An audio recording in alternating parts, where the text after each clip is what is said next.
హిమవంతుడి కుమార్తె అయిన పార్వతీదేవి పరమేశ్వరుని ఇష్టపడుతుంది. విషయం తెలిసిన హిమవంతుడు ఒక మునిని పంపించి పరమేశ్వరుడి తండ్రి తాత గురించి తెలుసుకోమని పంపుతారు. శంకరుడి గురించి తెలుసుకోవాలంటే ఎవరిని అడగాలి? ఎప్పుడు శంకరుడితో తిరిగే వారిని అడగాలి కదా అని నారాయణ్ని అడుగుతారు. అప్పుడు ఆయన అన్నారు, ఏమో, నేను పుట్టేపటికీ ఆయన ఉన్నారు, నాకు తెలియదు. మరి ఆయనే ఉన్నారంటే ఆయన తండ్రి ఎవరో నాకు తెలియదు అని అంటారు. తరువాత చతుర్ముఖ బ్రహ్మగారిని అడుగుతారు.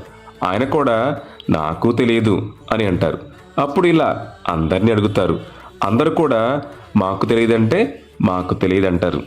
సరే, ఈ పెళ్లి కుదిరించిన వారిని అడుగుదాం అని నారద మహర్షి దగ్గరకు వెళ్తారు. అక్కడ మహర్షి వీణ వాయిస్తూ కూర్చొని ఉన్నారు. అప్పుడు వీళ్ళంతా వెళ్ళి అడుగుతారు. ఆయన ఏమీ పట్టనట్లు వీణ వాయిస్తూనే ఉన్నారు.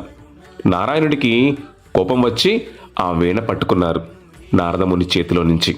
అప్పుడు గట్టిగా నారాయణుడు, నారద మహర్షి, శంకరుడి తండ్రి ఎవరు, తాత ఎవరు అని గట్టిగా అడుగుతారు. ఆయన అన్నారు, అప్పుడే మర్చిపోయారా స్వామి మీరు?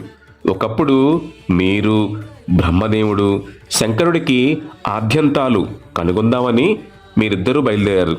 అప్పుడు ఆయన ఒక శివలింగం కింద ఆవిర్భవించారు.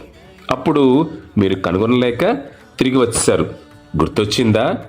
ఆది అంతము లేని వానికి, ఈ ప్రపంచం అంతా తానైన వానికి, సర్వ సృష్టి స్థితిలయము చేసేవానికి, అటువంటి వానికి తండ్రి ఎక్కడుంటాడు, తాత ఎక్కడుంటాడు స్వామి అని అంటారు. ఆయన నాద స్వరూపులు. ఈ విశ్వమంతా తానే నిండినవాడు శంకరుడు. శంభో శంకర, హర హర మహాదేవ. అరుణాచల శివ, అరుణాచల శివ, అరుణాచల శివ, అరుణాచల